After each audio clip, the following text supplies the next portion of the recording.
மனம் மாறாதவரே ஸ்தோத்திரம் என்று சொல்லி இந்த புதிய நாட்டில் தொடங்கும். எண்ணாகமம் 23ஆம் அதிகாரம் 19வது சொல்லுகிறது, பொய் சொல்ல தேவன் ஒரு மனிதன் அல்ல, மனமாற அவர் ஒரு மனுபுத்திரனும் அல்ல. அவர் சொல்லியும் செய்யாதிருப்பாரோ, அவர் வசனித்தும் நிறைவேற்றாதிருப்பாரோ என்று சொல்லி நாம் வாசிக்கிறோம். பிலேயாம் இஸ்ரவேல் புத்திரரை சபிக்க முடியவில்லை. இஸ்ரவேலை ஆசீர்வதிப்பதே கர்த்தருக்கு பிரியமாயிருக்கிறது. கர்த்தருடைய வல்லமையான காரியங்களை பிலேயாம் அறிந்திருந்தார். அதை மீறி பிலேயாம் ஒன்றும் பேச முடியவில்லை.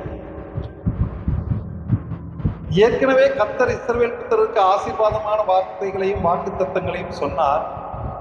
இப்பொழுதும் முந்தின ஆசீர்வாதத்தை விட பிந்தின ஆசீர்வாதம் மிகவும் அதிகமாயிருக்கிறது.